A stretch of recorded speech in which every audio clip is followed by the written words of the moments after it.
Bismillahirrahmanirrahim.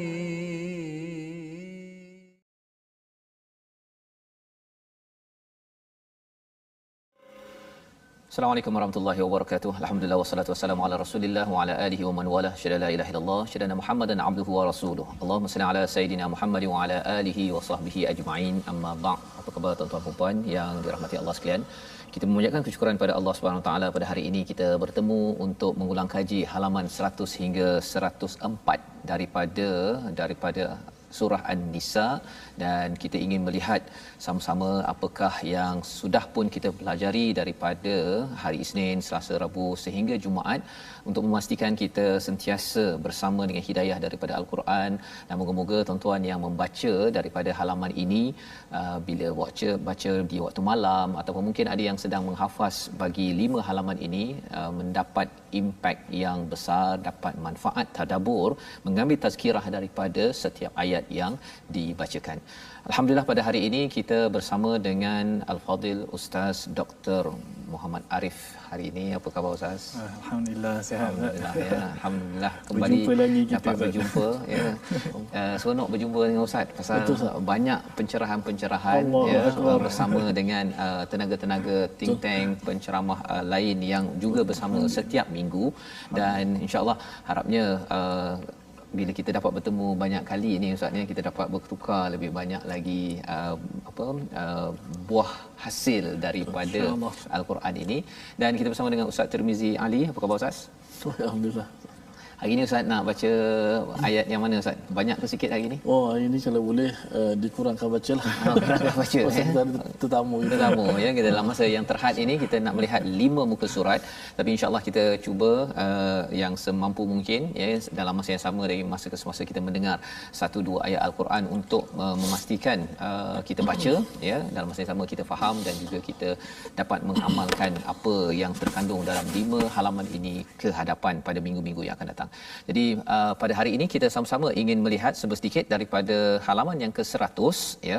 Halaman yang ke-100 ini bermula daripada ayat 135, adalah seruan kepada orang-orang yang beriman agar berlaku ataupun bangkit untuk keadilan ya, bukan kerana manusia tetapi syuhada lillah, untuk disaksikan hanya kepada Allah Subhanahu taala, buat kerana Allah. Kerana bila bercakap tentang perjuangan keadilan yang disampaikan dalam surah An-Nisa dan juga nanti akan disentuh dalam surah Al-Maidah ini, walaupun ia mengena kepada diri sendiri, kepada kedua orang tua, kepada aqrabin, orang-orang kaum kerabat, orang-orang yang dekat, tetap juga kita tidak pilih kasih ya, tidak hanya bilih sahaja yang terkena keadilan, tetapi jerung pun kena sekali.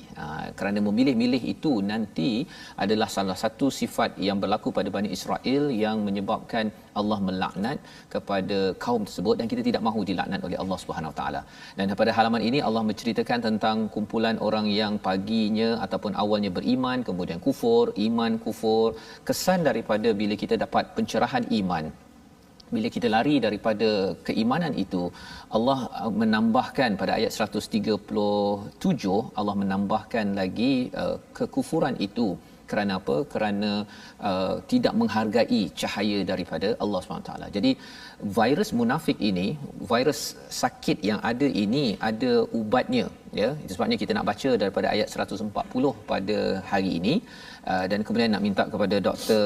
Arif berkongsi ya ayat 140 ini, pasal bila banyak bercerita tentang munafik ini dia menakutkan, mencemaskan doktor ya. Jadi kalau doktor boleh cerahkan bagaimana kita nak terelak daripada virus munafik ini ya.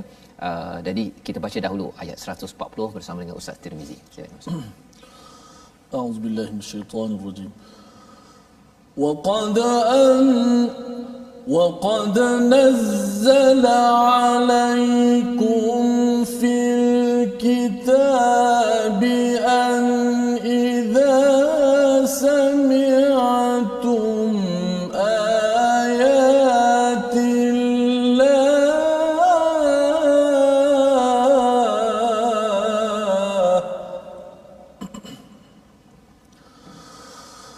أن إذا سمعتم آيات الله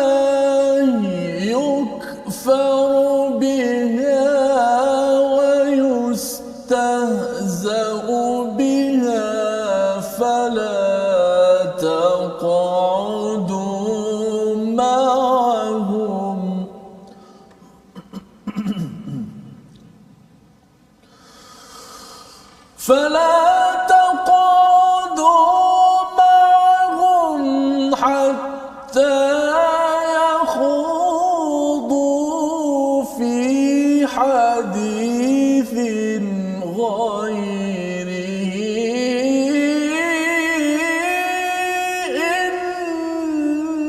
إنكم إذا مثلهم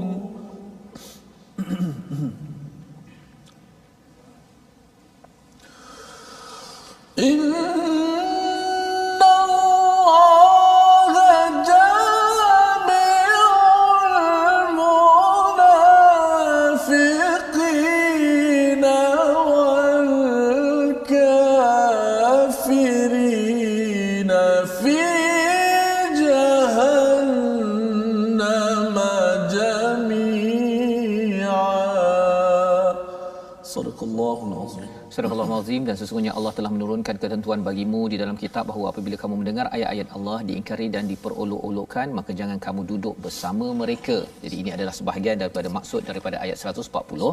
Terus kita ingin bersama dengan Dr. Arif untuk kita jelas terang bagaimana untuk memastikan virus munafik ataupun penyakit tidak mahu menyentuh kepada diri kita bersama dengan Doktor. Silakan. Okay. Bismillah. Alhamdulillah wassalatu wassalamu ala Rasulillah wa ala alihi wa sahbihi wa mawala. Jadi pertama sekali terima kasih kepada ustaz berdua kerana sudi menjemput saya sekali lagi. Okay, banyak kali ustaz kita nak jemput ni. Okey, insya-Allah. Insya-Allah untuk jadi saya gembiralah nak berkongsi apa yang saya adalah bersama dengan penonton di luar sana. Tentang soalan ustaz itu, iaitu bagaimana kita hendak menghindarkan sifat nifak ataupun ialah sifat nifak itu daripada wujud di dalam diri kita berdasarkan kepada ayat 140 tadi ya ustaz. Ya, betul. Okey. Jadi kalau kita nak memfokuskan kepada ayat yang ke-140, jadi sebenarnya ayat ini kalau kita nak bagi dengan kata yang ringkas, dia melarang orang Islam itu bersekongkol dengan apa sahaja perbuatan kufur ataupun nifak, baik secara langsung atau tidak langsung ustaz. Itu kalau kita nak ringkaskanlah, ringkaskan. Di mana kalau kita lihat ni ayat ini rentetan daripada ayat yang sebelum-sebelumnya yang menceritakan tentang orang munafik. Kan? Kita boleh lihat bagaimana ayat yang ke-137 menceritakan, walaupun ada setengah para ulama mengatakan dia adalah umum, tapi dia juga menceritakan perihal munafik juga ustaz. Dia menceritakan, ayat ini menceritakan tentang hati seseorang munafik itu. Di mana dia sentiasa berbolak-balik, sekejap iman, sekejap tak beriman, kan? Ada kemudian Allah Subhanahu Wa Taala selepas mana menceritakan tentang hati, kemudian Allah Subhanahu Wa Taala menceritakan pula amalan zahir apa yang dia buat. Iaitu kita boleh nampak mereka ini mengambil mereka ini lebih cenderung kepada orang bukan Islam. Kalau pada zaman itu, pada zaman Nabi SAW, pada golongan orang Yahudi yang hidup di Madinah, mereka lebih cenderung kepada golongan itu, kan? Dan mereka juga antara sifat mereka ini adalah mereka bermain-main dengan ayat Allah Subhanahu Wa Taala. Mereka mempermain-mainkan ayat Allah Subhanahu Wa Taala. Jadi Allah Subhanahu Wa Taala di dalam ayat yang ke-140 mengajar kita bahawa jikalau kita ini adalah orang yang benar-benar beriman, iman kita sepatutnya menghalang ataupun tidak meredai perbuatan tersebut. Bagaimana seseorang yang beriman dia boleh duduk bersama dengan dalam satu majlis yang mana dipermainkan ayat Allah Subhanahu Wa Taala? Bagaimana dia boleh meredai benda itu berlaku di depan mata dia? Kerana iman seseorang sepatutnya, macam ustaz tahu kan, kita dah beberapa kali berlaku di mana Nabi SAW dipermainkan, dibuat dalam bentuk kartun, dan dia menimbulkan kemarahan. Jadi kemarahan ini sebenarnya adalah tanda keimanan seseorang, kan? Walaupun apa-apa perbuatan yang selepas itu kenalah berpandukan kepada undang-undang, tak bolehlah buat sendiri, dia kena berpandukan kepada undang-undang. Tetapi kemarahan itu perlu ada, iaitu kita rasa hamasah, kita rasa bersemangat, kita rasa kita perlu mempertahankan agama ini. Jikalau seseorang itu dia duduk dalam satu majlis di mana ayat Allah Subhanahu Wa Taala dipermainkan, hukum hakam Allah Subhanahu Wa Taala diejek, dia tidak merasa apa-apa. Maka itu yang Allah Subhanahu Wa Taala kata, kalau begitu innakum idzam mithluhum. Kamu sama sahaja seperti mereka. Kan? Jadi tanda untuk kita nak mengelakkan daripada kita bersifat seperti orang munafik, maka iman kita, iman yang ada di dalam hati kita ini perlulah melawan benda-benda tersebut sampai ke satu tahap. Kalau kita mampu, ulama mengatakan kalau kita mampu untuk melarang benda itu daripada berlaku, maka laranglah. Tetapi kalau kita tiada kemampuan, maka itu yang fala taqudu ma'ahum. Maka janganlah kamu duduk. Bangun. Kalau dalam satu majlis tu tiba-tiba dia berlaku benda tu, bangun. Bangun itu sebenarnya merupakan satu tanda protes daripada kita. Kita protes, bangun, protes, keluar. Maknanya Kan? itu marah itu sebagai tanda iman kita. Ya, sebab apa? Sebab ayat-ayat Allah Subhanahu Wa Taala sedang dipermainkan. Kan? Jadi ini yang saya nampaklah. Sebab itu para ulama berdasarkan kepada ayat ini juga Ustaz. Ya. Al-Imam Al-Qurtubi rahimahullah mengatakan bahawa tidak patut bagi seseorang yang beriman dia duduk di dalam satu majlis yang mana maksiat sedang dibuat secara zahir, terang-terangan. Terang-terangan. Ya. Jadi itu panduan yang kita peroleh daripada ayat 140 ni Ustaz ya. Ya. Satu mungkin daripada apa yang Ustaz sampaikan tadi itu, doktor sampaikan wa yustahza'u biha itu dia perolokkan ayat-ayat Allah, main-mainkan, ataupun mungkin dia tak kata bahawa Quran ni tak betul, tetapi dari segi pelakuannya itu sendiri tidak menghargai kepada kebaikan, malah diisi dengan maksiat. Itu juga memperolokkan kepada kebaikan yang sedang diimani oleh kita semua Ustaz ya. Jadi jangan duduk dekat situ, kita kena bangunlah Ustaz ya. Kalau katakan di sini tadi innakum idzam mithluhum itu khuatir nanti kita menjadi sebahagian daripada mereka. Jadi Kalau ini yang saya tu mungkin tambah sikit silakan. Macam saya sebutkan tadi, di mana maksiat berlaku, maka tidak layak bagi seseorang yang beriman untuk duduk di situ. Ya. Kita bagi contohlah supaya benda ni mungkin jadi di luar sana, tetapi orang kadang-kadang dia tidak sedar. Itu kadang-kadang dia duduk semeja Ustaz, orang dengan orang minum arak. Ya. Di dalam satu majlis, ada orang minum arak, dia duduk bersama-sama. Maka orang yang beriman dia tidak meredai perbuatan tersebut. Maka dia tidak akan duduk dalam majlis begitu. Sebab tu Nabi SAW mengatakan man kana yu'minu billahi wal yawmil akhir fala yajlis ala ma'idatin yudaru 'alaiha al-khamr. Orang yang beriman pada hari akhirat, pada Allah dan hari akhirat, dia tidak akan duduk dalam satu majlis yang mana arak itu sedang diminum.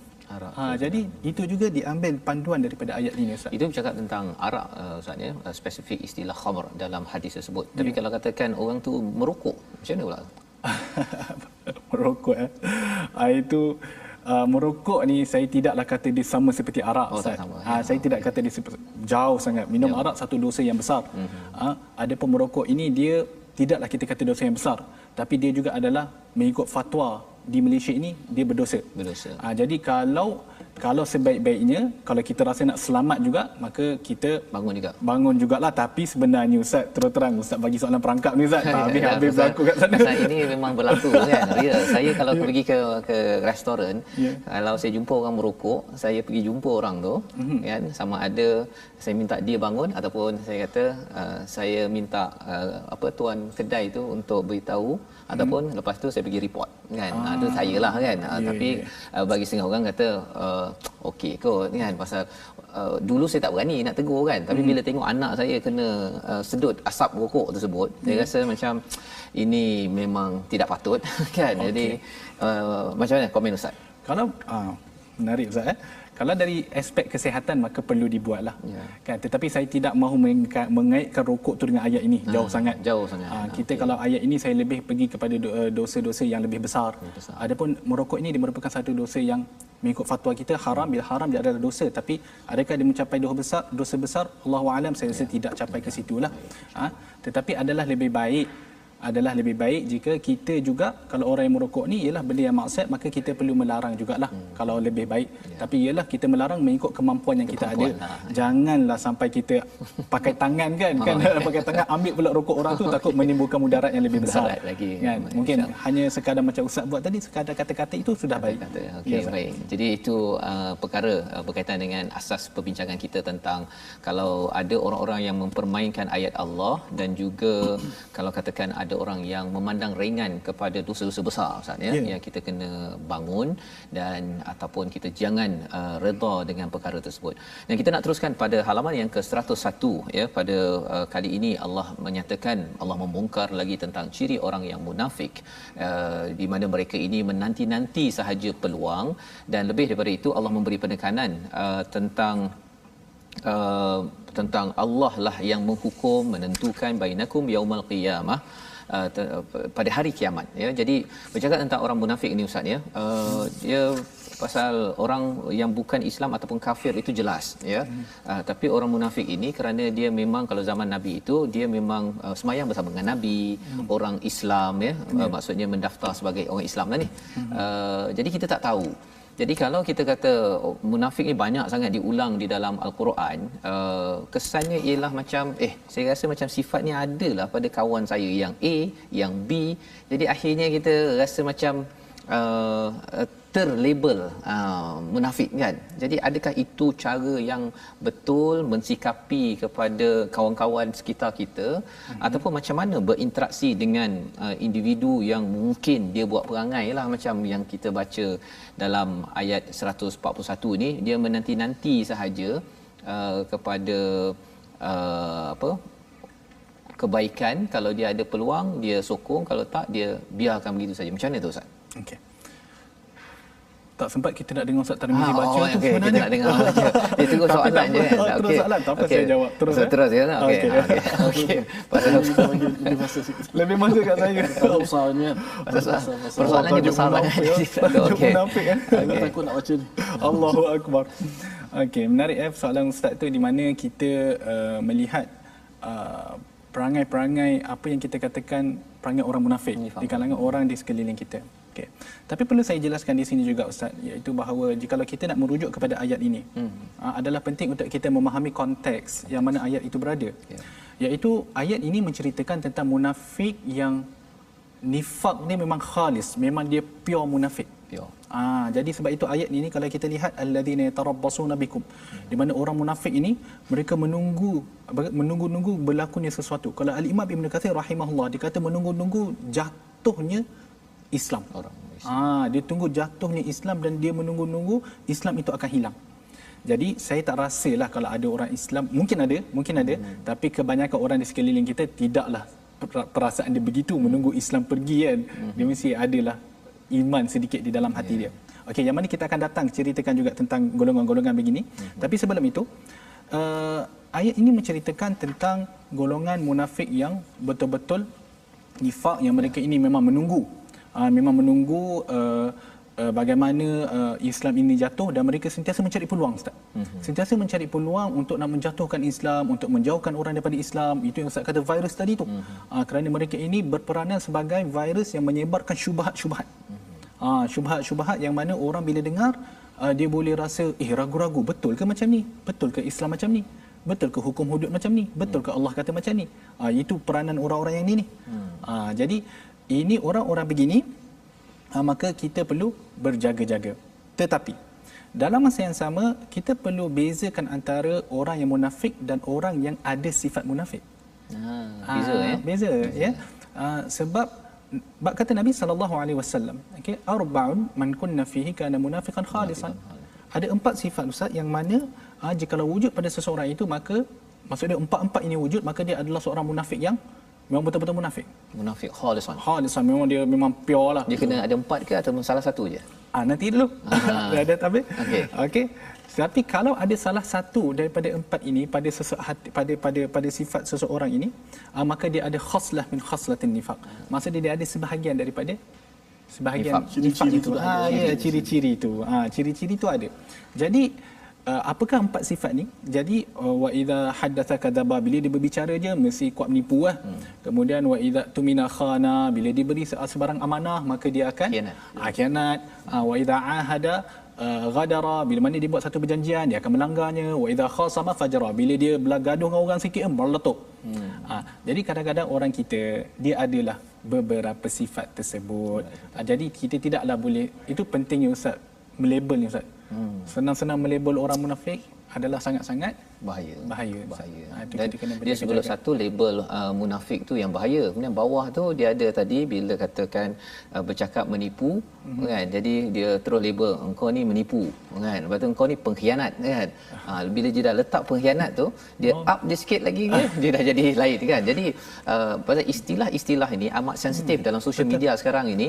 Bila katakan istilah menipu ke pengkhianat ke, ada orang gunakan istilah ni okey kepada orang tu kerana kita sepatutnya buat begini kan, dia labelkan sana. Jadi berkaitan dengan perkara ini sebenarnya bagaimana bila Allah menyatakan fallahu yahkumu bainakum yaumal qiyamah, itu apa maksud di sebalik ayat itu sebutnya Ustaz? Okey. Kalau kita nak menceritakan tentang labeling ni lah, melabel orang, kita kena berjaga-jaga. Kita tidak boleh menghukumkan seseorang itu terkeluar daripada Islam begitu saja, Ustaz. Ya. Hanya dengan perbuatan zahir apa yang kita nampak, kita tidak bersetuju dengan dia, kita terus kata oh dia ni Islam dia disyaki. Maksud dia di Islam dia ragu-ragu. Tak boleh. Diragui, ya? Diragui.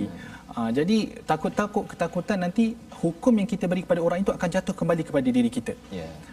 Jadi walaupun kita berselisih pendapat, maka orang kata kita perlu menjaga lidah. Betul, penting tu Ustaz. Kan, di mana seseorang muslim itu orang man saliman muslimun min lisani wa yadihi. Kan, di mana orang lain terselamat daripada lidah dia dan tangannya. Jadi melabel ni kita perlu berjaga-jaga. Kena berjaga-jaga. Lebih baik berdakwah daripada menghukum. Okey. Jadi itu dia punya panduannya bila tadi pun kita melihat pada ayat 141 ni, biarkan Allah yang menghukum menentukan, itu pun di akhiri kiamat. Peranan bagi kita adalah untuk mengajak, berdakwah, berbanding dengan kita melabel Ustaz ya. Jadi kalau katakan dalam masa yang pendek ini, kalau katakan kita berdakwah, jadi sebenarnya ayat-ayat yang cerita pasal munafik ini sebenarnya dia nak diaplikasi, dimanfaatkan macam mana pada zaman sekarang ni. Pasal bila baca surah An-Nisa ni dia satu kan. Jadi kalau nak cakap okey ini pada zaman Nabi, okey fine kan. Tapi zaman sekarang ni adakah, pasal ada juga kumpulan bila dia baca surah An-Nisa ini, akhirnya dia dapat ciri-ciri munafik dan dia tengok pada orang dan terus dia okey nampak gaya ni dah dekat dah ni. Yang ni jauh sikit daripada munafik kan.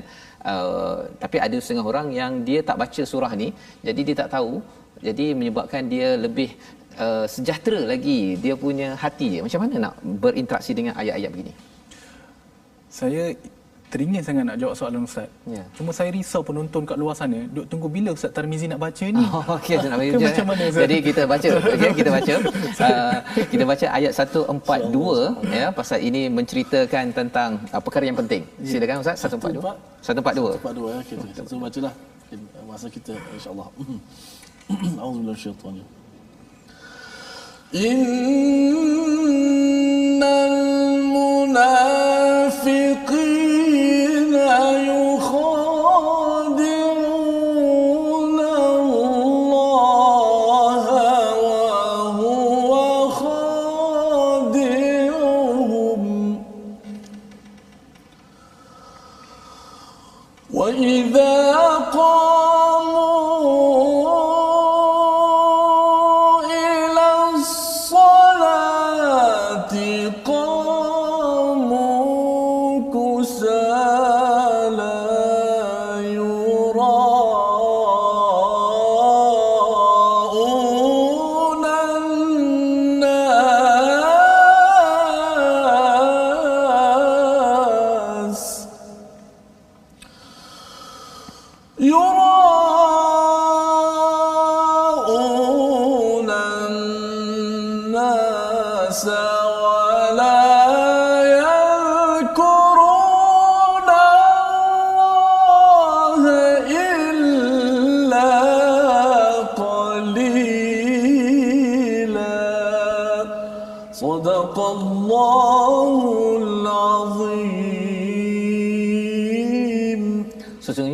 munafik itu hendak menipu Allah, tetapi Allah lah yang menipu mereka apabila mereka berdiri solat, mereka lakukan dengan malas. Mereka riak, ingin dipuji di hadapan manusia, dan mereka tidak ingat akan Allah kecuali sedikit sekali. Jadi ini penerangan lanjut tentang bagaimana sifat orang yang munafik, yang khalis tadi Tuan ya, yang pure lah ni ya. Pure. Kalau di sini al-munafiqun itu munafiqin. Jadi yang ini kita ingin bicarakan, salah satu yang disampaikan sini, sembahyang dia tu, dia ketika mendirikan solat itu dengan rasa malas. Tu dah, bila dah baca macam tu, dia tengok dia anak malas, suami malas solat, isteri solat malas, dekat pejabat solat malas. Terus sahaja teringat pada ayat 142. Jadi macam mana kita berinteraksi dengan ayat-ayat menceritakan tentang orang munafik ini, kita akan ikuti lagi perbincangan selepas ini. Kita berehat sebentar, kita bertemu lagi dalam My Quran Time, baca faham amal insya-Allah.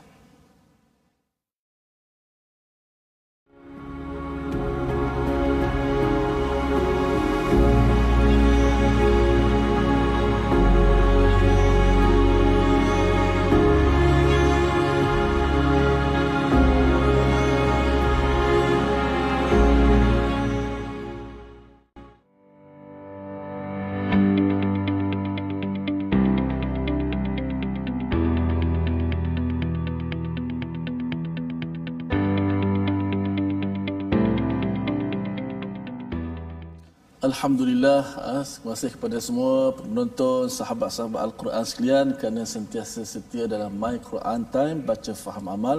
Alhamdulillah, moga-moga perbincangan kita hari ini Allah Subhanahu Wa Taala selamatkan kita daripada ciri-ciri sifat munafik, bersihkan hati kita dan amalan kita. Moga-moga kita bertemu dengan Allah memang dengan hati kita selamat daripada munafik dan kesyirikan dan sebagainya. Mudah-mudahan amin ya rabbal alamin. Dan saya seperti biasa nak ajak semua sahabat-sahabat untuk kita berukhuwah di platform rasmi yang kita ada Facebook Sahabah Al-Quran My Hashtag Quran Time, dan My Hashtag Quran Time juga di YouTube My Hashtag Quran Time Official, dan di Instagram My Quran Time Official. Baik, Ustaz Fazrul, tajuk kita panas tadi saya dah baca, innal munafiqina yukhadi'una Allah wa huwa khadi'uhum. Ada ayat-ayat perlu diberi pencerahan. Ya, dan lebih daripada itu kalau ayat 145 tu sekali lagi Allah menekankan innal munafiqina fid darkil asfala minan nar, kan. Memang amaran daripada Allah itu amat tegas ya, bahawa orang munafik itu di bahagian paling bawah daripada neraka. Walan tajidalahum nasira, tidak ada pertolongan, kerana di dunia ini dia suka macam lalang, maksudnya muzazzabin itu macam lalang. Maksudnya kalau kat sana ada manfaat dia pergi berlindung kat sana, kalau kat sana ada manfaat dia minta tolong orang sana. Allah kata tidak ada lagi tempat untuk minta pertolongan. Tetapi ada perkataan illal ladina tabu pada ayat 146 itu sebagai satu ubat jugalah ya, sebagai satu ubat. Cuma persoalan sebentar tadi sebelum kita pergi pada ubat ini ialah macam mana kita mensikapi. Kalau kita tengok pada diri kita, kita kata oh saya nak bertaubat dah ni kan, kalau saya nampak ciri-ciri ini. Tapi kalau saya nampak pada orang lain malas sembahyang ya, kemudian dia ni memang suka macam lalang. Jadi kalau doktor boleh kongsikan macam mana berinteraksi dengan ayat-ayat munafik ini ataupun perkara-perkara tak baik ini agar jangan tersalah amal, doktor ya. Kalau tersalah amal dia macam contoh tadilah, bila dia nampak dia Nabi Nuh anaknya ini tidak taat pada maknya ataupun tidak taat pada ayah dia, derhaka. Jadi mana-mana anak yang tidak ikut cakap ayah digelar ini macam anak Nabi Nuh. Dia guna kaedah begitu kan. Bila dia pasal ada cara orang berinteraksi salah dia punya ni kan, ataupun dia boleh tengok balik malas solat, tengok kawan dia malas solat terus saja kata semalam aku rasa kau ni memang dah munafik. Kan. Jadi astagfirullah, perlukan pencerahan daripada doktor. Okey. Terima kasih. Soalannya agak menarik Ustaz. Di mana bila kita baca ayat-ayat macam ni, ayat-ayat yang menceritakan tentang sifat munafik dengan begitu banyak. Kalau kita lihat muka surat yang sebelum ni dan juga muka surat ini, bagaimana kita berinteraksi dengan ayat-ayat ini. Pertama sekali tuan-tuan, kita perlu berinteraksi dengan ayat-ayat ini melalui diri kita dahulu. Melalui diri kita, ya. Di mana kita membaca, Allah Subhanahu Wa Taala sekarang sedang menerangkan kepada kita apakah sifat-sifat yang wujud pada seseorang munafik itu. Jadi bila kita baca, benda pertama yang kita perlu buat adalah supaya kita sendiri tidak bersikap begitu. Kita. Ya, mulakan dengan diri sendiri dahulu sebelum pergi nak kepada Tembak. orang lain. Sebelum tembak orang lain, Sebelum tembak orang lain kan. Jadi kita baca contoh Allah Subhanahu Wa Taala mengatakan di mana orang munafik ini memang menjadi sifat mereka yang paling masyhur adalah yuraunan nas. Mereka ini memang sifat mereka adalah suka buat satu-satu amalan hanya kerana riak kan. Jadi bila kita katakan kerana riak itu, maka kita sendiri sebagai orang yang beriman, kita cuba untuk nak mengelakkan diri kita daripada beramal dengan sesuatu benda dengan riak. Kan? Kalau ustaz masih ingat dalam surah Al-Baqarah, memang sifat riak ni memang satu sifat yang sangat masyhur pada orang munafik. Kan? Bila mereka infak pun riak. Bila mereka solat pun riak. Jadi kita baca ayat yang macam ni, pastikan bila kita buat sesuatu amalan, janganlah kita ada apa-apa unsur riak. Okey. Bila kita sudah bermula dengan diri kita sendiri, kemudian barulah kita melihat pada orang lain. Tetapi bila kita melihat, janganlah melihat dengan pandangan hukuman. Sekali lagi bukan menghukum ya. Bukan menghukum, jangan menghukum, kerana tugas kita adalah menyampaikan dakwah. Tugas kita bukan menghukum. Siapa yang menghukum Ustaz? Tadi Ustaz baca, fallahu yahkum. Allah Subhanahu Wa Taala yang akan menurunkan hukuman. Tapi kalau kita nampak sifat-sifat begini ada di pada orang lain, ada pada orang yang kita kenal kan, maka menjadi tanggungjawab kita untuk menegur secara baik.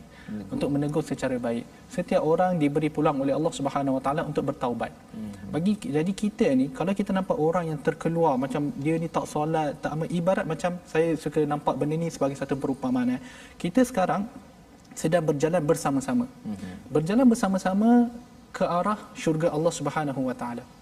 Kemudian bila kita nampak ada seseorang terkeluar daripada jemaah kita, dia tersesat pergi jalan lain, kan? Adakah kita nak maki hamun dia agar dia lebih jauh? Ataupun adakah kita nak tarik tangan dia secara baik untuk balik kepada jemaah kita agar kita sama-sama sampai ke syurga Allah Subhanahu Wa Taala? Jadi bagaimana kita nak buat dalam keadaan begitu? Jadi maksudnya kita dengan kasih sayang tu kita nak tarik baliklah kita berbanding dengan tolak lagi senang kan. Pasal apa? Dah menyusahkan baik tolak itu bukan kaedahnya bukan kaedah, masya-Allah. Jadi ini satu perkara yang menarik, maksudnya bagaimana kita berinteraksi dengan ayat-ayat yang berkaitan dengan munafik ini, kerana munafik ini bukanlah orang itu terjauh sangat, tetapi rupa-rupanya dia ciri-ciri ini mungkin ada pada orang-orang di sekitar kita, tapi bukan itu yang langkah nombor satu, doktor ya. Tadi doktor cakap mesti mula tengok dulu dalam diri kita. Kalau tengok pada orang lain pun adalah untuk mengajak ke arah kebaikan, baiki balik. Kalau dalam ayat 146 ini untuk bertaubat, islah, wa'tasamu billah wa akhlasu dinahum lillah, agar bersama faulaika ma'al mukminin ya, untuk kembali kepada mukminin, bukannya nampak gaya macam dia tak nak bertaubat, baik terajang dia kan, memudahkan urusan saya dalam masyarakat, membuang orang-orang munafik dalam masyarakat. Pasal itu mudah doktor ya, dalam sejarah memang mudah perasaan itu wujud. Okey. Menarik Ustaz, bila Ustaz sentiasa mengaitkan dengan ayat Al-Quran ini. Jadi perlu saya jelaskan dahulu bahawa ayat ini dia lebih merujuk kepada munafik khalis tu. Khalis. Jadi munafik khalis ini kita perlu faham bahawa dia punya bahaya dia tak sama macam bahaya orang yang malas nak bangun solat subuh tu. Sebab dia berbeza. Betul. Kan? Kalau orang yang katakanlah orang yang sentiasa bergulumang dalam maksiat, kadang-kadang dia keburukan ni ada yang pada diri dia sahaja. Tetapi munafik yang disebutkan dalam ayat ini, keburukan dia adalah besar. Dia melampaui diri dia sendiri. Di mana dia bukan sahaja dia tidak beriman kepada Allah, bahkan dia hendak menarik orang lain untuk nak sama-sama tidak beriman. Jadi cara kita berinteraksi dengan kedua-dua golongan ini adalah berbeza Ustaz. Kena berbeza. Kalau orang yang ada sifat munafik tetapi dia bukan munafik, jadi cara dia lain. Ciri munafik ciri munafik jadi cara dia lebih lembut. Berbanding dengan orang kalau macam dia memang adalah seorang munafik yang khalis. Memang dia ni sebenarnya macam kalau dalam surah Al-Baqarah disebutkan, ada pada zaman Nabi SAW, ada di kalangan orang Yahudi yang di mana dia masuk Islam pada pagi hari, kemudian pada petang tu dia akan keluar daripada Islam. Kenapa? Supaya orang lain boleh nampak bahawa dia masuk Islam, sebenarnya Islam ni tak bagus, dia keluar. Jadi orang lain nampak, mungkin orang pun terkesan. Jadi kata, Islam ni tak baguslah, tengok orang Yahudi tu dia masuk waqfuru akhirahu. Dia keluar. Jadi bila kita berinteraksi dengan munafik yang macam ni, dia lain pula cara dia Ustaz. Dia perlu lebih, kalau Ustaz ingat lagi dalam ayat yang dulu, fa'arid anhum wa'idhum wa qul lahum fi anfusihim qawlan baligha. mula-mula tinggalkan mereka. Ini dengan munafik yang pure munafik Yang ni. pure ni, ya. Kita bila cakap pure banyak kali saya teringat mangga pure Ustaz. Mangga pure pula. Lepas ni kena singgah jap kedai beli mangga pure, banyak kali sebut pure ni. Kan? Jadi fa'arid anhum wa'idhum, beri mereka peringatan dan juga wa qul lahum fi anfusihim qawlan baligha, bagi santap. Itu pada munafik yang betul-betul munafik. Bagi betul munafik. Jadi itu adalah panduan yang kita belajar agar jelas ya, bagi saya jelas bagaimana untuk mensikapi kepada ayat-ayat di dalam surah An-Nisa ini pada halaman 100, 101, dan kita nak pergi kepada seterusnya ya. Kalau kita lihat di dalam ayat ataupun halaman yang ke-102 ada cerita tentang Bani Israel ya.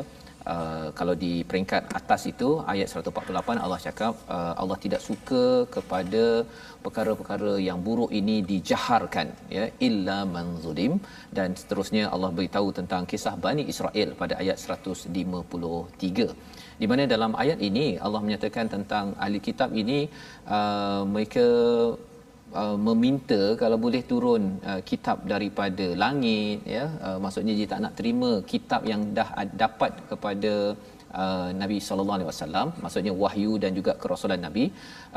Tapi Allah mengingatkan bahawa rupa-rupanya pada zaman dahulu, pada zaman Nabi Musa, mereka minta lebih lagi Ustaz ya. Nak tengok perlihatkan pada kami Allah, kemudian mereka ni dah kena petir, kemudian lepas tu kena pula mereka cari pula lembu pula disembahnya. Jadi dah selamat di buat perangai lagi. Degillah ni kan. Jadi sebenarnya bila kita tengok suka buat perangai ni, bagaimana nak elakkan kita lah Ustaz ya? Bagaimana kita nak pastikan kita umat Islam, tuan-tuan kita semua yang membaca Al-Quran ini terelak dan boleh ambil pelajaran daripada perkara ini sebenarnya. Silakan Doktor. Jadi tentang ayat ini memang seperti yang Ustaz Fazrul kata bahawa dia menceritakan tentang Bani Israel, kedegilan mereka, keengganan mereka untuk beriman. Maksudnya Nabi Musa alaihi salam bila mana dia berdakwah kepada golongan Bani Israel ni, dia memang merupakan satu cabaran. Satu cabaran. Al-Quran di dalam pelbagai ayat menceritakan tentang Bani Israel, tentang sikap mereka. Yang mana kalau kita baca, Ustaz, memang kita rasa ya Allah macam Melampau. Peliklah, sangat pelik. Kalau Ustaz ingat kisah di mana mereka hendak pergi ke Baitul Maqdis, bila mana Nabi Musa alaihi salam mengatakan kepada mereka agar mereka berperang dengan golongan yang sedang pada masa itu menguasai Baitul Maqdis, maka apa yang mereka kata, idhhab anta wa rabbuka faqatila. Kan dia kata pada Nabi Musa, pergi engkau dengan Tuhan kau pergi lawan dua orang. Kan berbeza dengan para sahabat ridwanullahi alaihim. Di mana sahabat Al-Miqdad ibn Al-Aswad mengatakan, kami tidak akan sekali-kali mengatakan kepada engkau wahai Muhammad, pergilah engkau dan Tuhan engkau berperang, bahkan kami akan perang daripada sebelah kanan engkau, daripada sebelah kiri engkau, daripada sebelah depan. Masa dia tengok berbeza antara para sahabat ridwanullahi alaihim dengan Bani Israel, jauh kan. Jadi kita kalau kita lihat di dalam ayat Al-Quran banyak menceritakan tentang sifat kedegilan Bani Israel. Kadang-kadang kita rasa macam satu mentaliti yang sangat rendah kan, di mana kalau kita ingat sejurus selepas mereka menyeberangi Bahrul Ahmar, Lautan Merah, apa yang mereka minta? Mereka minta untuk dibuatkan Tuhan selain daripada Allah. Ij'al lana alihatan kama lahum alihah. Padahal baru jadi baru diselamatkan Allah Subhanahu Wa Taala, dah minta Tuhan yang lain. Kan?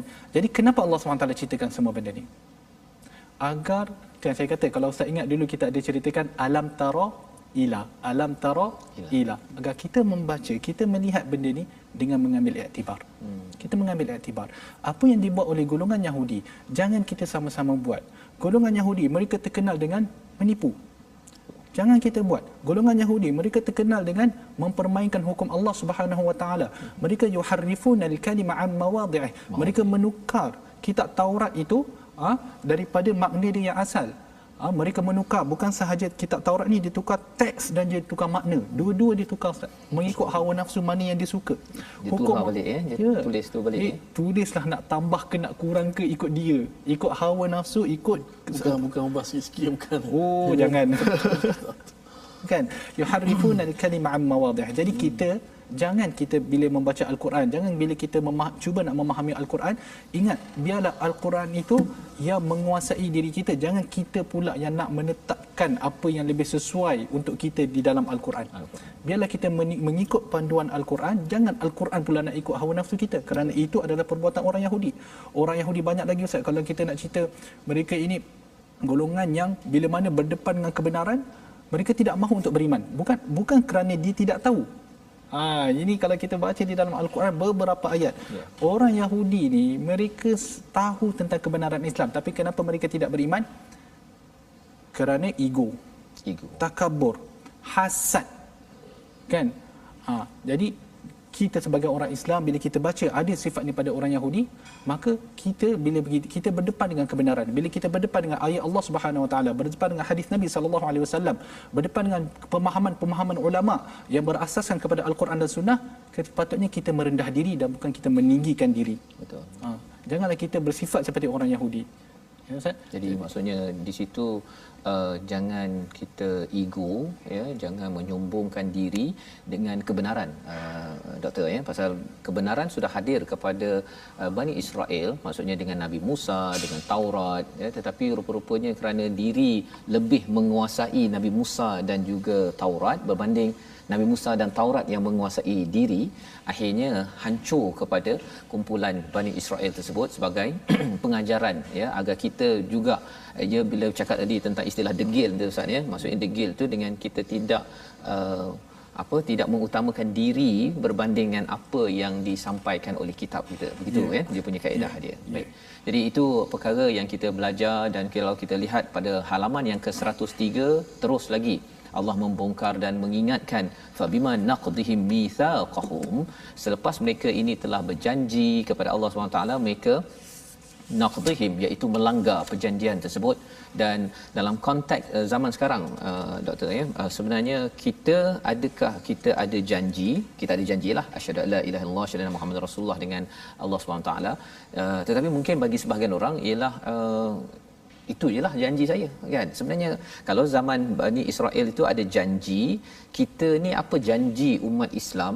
Kita ni kena berjaga-jaga dengan apa sebenarnya, agar tak adalah kita macam tadi bila kita cakap tentang degil tu macam kerana dia ego, kan. Jadi bila ego tu ada janji dilanggar, kan, dilanggar begitu saja. Jadi mungkin kita baca dulu ayat 155 bersama dengan Ustaz Tirmizi.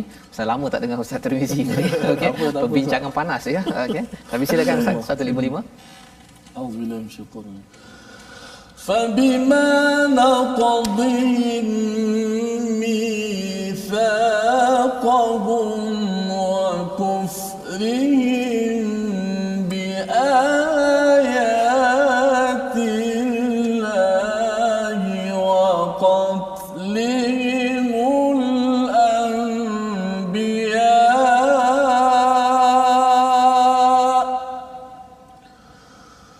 وقتلهم الأنبياء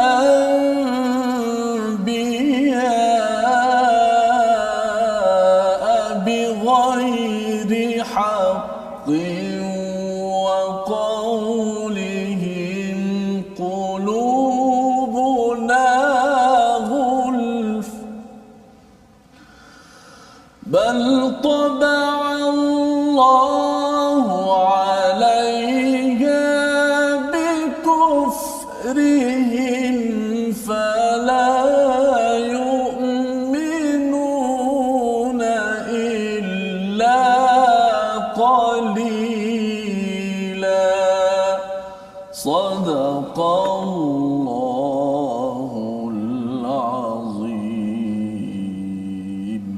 Surah Al-Azim dalam ayat 155 ini, maka kami hukum mereka kerana mereka melanggar perjanjian itu dan kerana kekafiran mereka terhadap keterangan-keterangan Allah Subhanahu Wa Taala, ayatillah, wa qatlihimul anbiya, dan mereka itu membunuh para nabi tanpa hak alasan yang benar, dan kerana mereka mengatakan qulubuna ghulf, hati kami telah tertutup.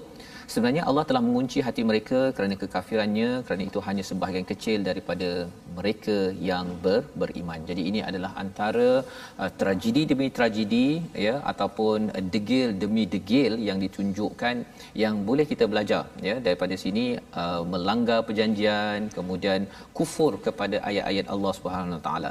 Jadi Ustaz, doktor, kalau katakan Ustaz, doktor boleh cerahkan sedikit ayat ini, apa kaitan dengan kita pada zaman ini? Okey. Kalau kita melihat kepada ayat ini dan juga ayat-ayat sebelum ini dan juga ayat-ayat yang lain di dalam Al-Quran, Allah Subhanahu Wa Taala menceritakan tentang sikap orang Yahudi yang mana seperti mana yang disebutkan di sini, fabima naqdihim mitsaqahum. Adapun mitsaqahum sini adalah mungkin ia merujuk kepada perjanjian mereka untuk berpegang kepada kitab Taurat itu. Kerana kalau kita lihat ayat sebelum ni, wa rafa'na fawqahum at-tura bi mitsaqihim wa qulna lahum udkhulul baba sujada wa qulna lahum la ta'du fis sabt wa akhadna minhum mitsaqan ghalidha fabima naqdihim mitsaqahum. Maksudnya mereka ini, Bani Israel ini, mereka dulu berpegang, telah berjanji pada Allah Subhanahu Wa Taala untuk berpegang kitab Taurat ini biquwah, dengan kuat. Namun mereka tidak menepati janji itu. Kan? Dan mereka kufur kepada Allah Subhanahu Wa Taala, bukan sahaja tidak menepati janji, bahkan mereka membunuh para anbiya. Kan? Itu memang satu perbuatan kufur yang paling besar. Betul. Bukan sahaja dia tidak beriman dengan rasul tersebut, bahkan dia membunuh pula rasul tersebut. Okey. Dalam konteks sekarang Ustaz, selain daripada apa yang kita telah sebutkan tadi, di mana kita janganlah bersifat seperti orang Yahudi, dalam masa yang sama, jikalau golongan Yahudi ini perjanjian mereka dengan Allah Subhanahu Wa Taala pun mereka tidak respect, mereka tidak berpegang, mereka tidak kata patuh dan pada perjanjian tersebut, apatah lagi perjanjian-perjanjian yang lain. Jadi sebab itu kita kena berjaga-jaga. Agaknya sebab itulah kes di Israel, negara Israel tak pernah habis. Kan? Ya. Kerana jika seseorang itu tidak menepati, tidak menghormati perjanjian dengan Allah Subhanahu Wa Taala yang telah dibuat, apatah lagi perjanjian dengan manusia. Jadi itu dalam konteks Bani Israel dengan Allah, mereka langgar. Tak boleh harap kalau mereka ni berjanji dengan manusia, kan. Jadi kalau katakan dalam konteks kita mengambil pelajaran untuk umat Islam, maksudnya memang kita pun kita bercakap tentang perjanjian dengan Allah itu, maksudnya adakah merujuk kepada kita ini ada janji dengan Allah pada kitab Al-Quran ataupun berbeza? Menarik ya Ustaz. Bila Ustaz kata janji, saya teringat kepada ayat ya, Allah Subhanahu Wa Taala, bila Allah Subhanahu Wa Taala mengatakan wa idza akhadha rabbuka adama min bani wa idza akhadha rabbuka min bani adama min dhuhurihim dhurriyyatahum wa ashhadahum ala anfusihim alastu bi rabbikum qalu bala shahidna. Kita semua sebenarnya tuan-tuan, kita memang kita tidak sedar, tetapi sebenarnya kita semua telah diperdirikan depan Allah Subhanahu Wa Taala. Allah Subhanahu Wa Taala telah mengeluarkan kita daripada tulang sulbi Nabi Adam, dan kita ni dihimpunkan di depan Allah Subhanahu Wa Taala, dan Allah Subhanahu Wa Taala tanya kepada kita semua, alastu bi rabbikum, bukankah aku Tuhan kamu? Apa yang kita jawab tuan-tuan? Qalu bala syahidna. Allah Subhanahu Wa Taala kata kita telah jawab bahawa kami bersaksi, antaqulu yaumal qiyamati inna kunna an hadha ghafilin. Allah Subhanahu Taala ceritakan benda ini kepada kita supaya kita tidak di kemudian hari, di hari akhirat, kita kata kita tidak ingat, terlupa tentang perkara ini. Maka benda itu telah disebutkan di dalam Al-Quran agar kita mengambil iktibar daripada sekarang. Jadi pendek kata Ustaz, kita semua telah berjanji pada Allah Subhanahu Wa Taala untuk sentiasa menegakkan hak Allah Subhanahu Wa Taala, dalam erti kata kita menyembahnya. Bila kita kata kita menyembah Allah Subhanahu Wa Taala, ia mestilah melalui sunnah baginda Nabi sallallahu alaihi wasallam, dan semestinya kita perlulah berpegang kepada kitab Allah Subhanahu Wa Taala. Jadi ini janji kita kepada Allah Subhanahu Wa Taala. Tuan-tuan ingat ke, tuan-tuan tak ingat ke, sebenarnya kita semua telah berjanji. Pernah berjanji. Ya, dan berpeganglah pada janji kita depan Allah Subhanahu Wa Taala.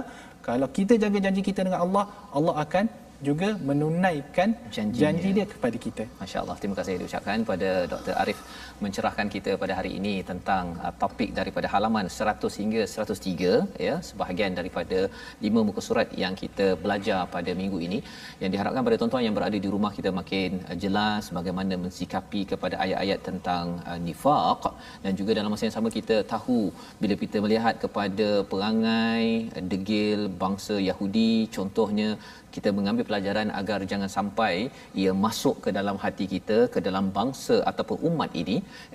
Itulah yang kita doakan, ghairil maghdubi alaihim waladdallin. Jadi alhamdulillah saya ucapkan terima kasih kepada Dr. Arif yang sudi mencerahkan, dan kita perlu lagi banyak pencerahan lagi selepas ini insya-Allah. Jadi di hujung ini mari sama-sama kita berdoa pada Allah memberi, mengurniakan hidayah kepada kita agar kita terpelihara daripada menjadi orang yang dimurkai, disesatkan oleh Allah Subhanahu Wa Taala. Jadi bersama dengan Ustaz Dr. Arif, silakan. Bismillahirrahmanirrahim. Alhamdulillahirabbil alamin. Wassalatu wassalamu ala rasulihil amin wa ala alihi wa sahbihi ajma'in. Allahumma arhamna bil Qur'an waj'alhu lana imaman wa nuran wa hudan wa rahmah. Allahumma dhakkirna minhu ma nussina wa 'allimna minhu ma jahilna warzuqna tilawatahu ana al-laili wa atraf an-nahar waj'alhu lana hujjatan ya rabbal alamin. Allahumma inna na'udzu bika minal barasi wal jununi wal judhami wa min sayyi'il asqam. Wa sallallahu wa sallama ala sayyidina Muhammad wa ala alihi wa sahbihi wa sallam. Walhamdulillahi rabbil alamin. Amin ya rabbal alamin. Terima kasih diucapkan pada Ustaz Dr. Arif berkongsi doa yang tuan-tuan aminkan di rumah, dan kita doakan agar ini dikabulkan oleh Allah Subhanahu Wa Taala, terus kita dipimpin hidayah demi hidayah menuju kepada Allah Subhanahu Wa Taala. Dan ini yang kita ingin sebarkan dalam tabung gerakan Al-Quran sebagai satu usaha kita bersama memikul dan mengangkat mesej yang ada di dalam Al-Quran yang kita sudah pun berjanji di hadapan Allah, ya, sama ada kita ingat atau tidak ingat, kita sebenarnya mengakui Allah dan hukum Allah ini sebagai panduan. Inilah tabung gerakan Al-Quran yang tuan-tuan sama-sama kita hidupkan, sama-sama kita gerakkan, dan terus kita bersama dengan hidayah Al-Quran. Kita bertemu lagi dalam ulangan pada jam 5 petang, pada jam 11 malam dan juga 6 pagi bagi sesi ulang kaji ini. Rancangan ini dibawakan oleh Mufas, dan sekali lagi kita mengucapkan ribuan terima kasih kepada Ustaz Dr. Arif, ya, dan Ustaz Tirmizi yang hari ini banyak ya mendengar ya berbanding dengan membaca, tapi alhamdulillah ini sebagai satu pencerahan ulang kaji bermakna. Rancangan dibawakan oleh Mufas. Bertemu My Quran Time, baca faham amal insya-Allah.